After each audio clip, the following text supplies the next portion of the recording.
ఈ నెల 25వ తారీఖు నుండి సెప్టెంబర్ 9వ తారీఖు వరకు అమెరికాలో ఉన్నటువంటి కాలిఫోర్నియాలో కాన్నర్ ఫిల్మ్ ఫెస్టివల్ అని ఒక పెద్ద ఇంటర్నేషనల్ ఫెస్టివల్ అయితే ఒకటి జరగబోతుంది.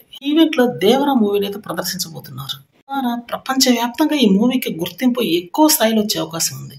అండ్ ద ఫిల్మ్ ఫెస్టివల్ అన్నటువంటి పేరుతో ఈ మూవీని అయితే అక్కడ ప్రదర్శించే అవకాశం ఉంది. ఆ మూవీ యొక్క రిలీజ్ డేట్ 27వ తారీఖు కాబట్టి ఈ మూవీకి చాలా పెద్ద ఎసెట్ అవుతుందని చెప్పాలి. హాలీవుడ్ కి సంబంధించినటువంటి ఎంతో మంది ఆడియన్స్, సినీ రంగానికి సంబంధించినటువంటి ముఖ్యమైనటువంటి వ్యక్తులు ఈ మూవీని వీక్షించే అవకాశం చాలా ఎక్కువగా ఉంది. మౌత్ టాక్ స్ప్రెడ్ అయ్యి ఈ మూవీని ఇంకా ఎక్కువ థియేటర్లో రిలీజ్ చేయడానికి అవకాశం ఉంటుంది. పోతే జూనియర్ ఎన్టీఆర్, ప్రశాంత్ నీల్ కాంబినేషన్ లో రావాల్సినటువంటి ER31 అన్నట్టు మూవీ అయితే అతి త్వరలో స్టార్ట్ చేసే అవకాశం ఉంది. అక్టోబర్ 21వ తారీఖు నుంచి ఈ మూవీ యొక్క రెగ్యులర్ షూటింగ్ అయితే స్టార్ట్ కాబోతుంది. ఈ షూటింగ్ లో జూనియర్ ఎన్టీఆర్ అయితే పాల్గొడు.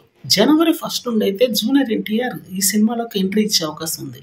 పాత్రలకు సంబంధించినటువంటి షూటింగ్ అయితే కంప్లీట్ చేసే అవకాశం ఉంది. అప్పటికల్లా ప్రశాంత్ కాంబినేషన్ అంటే మామూలుగా ఉండదన్న విషయం మనకు తెలియదు కాదు. అట్లీస్ట్ 1000 కోట్లు రాబట్టగలిగే సత్తా ప్రశాంత్ నీల్కి ఉంది. జూనియర్ ఎన్టీఆర్ తో కమిట్ అయినటువంటి ఈ మూవీ అత్యంత స్పీడ్ గా తీసే అవకాశం ఉంది. దేవరా మూవీ నుంచి రిలీజ్ అయినటువంటి 3 సాంగ్స్ ఒక్కొక్క మూవీ ఒక్కొక్క విధంగా దూసుకెళ్తుందని చెప్పాలి.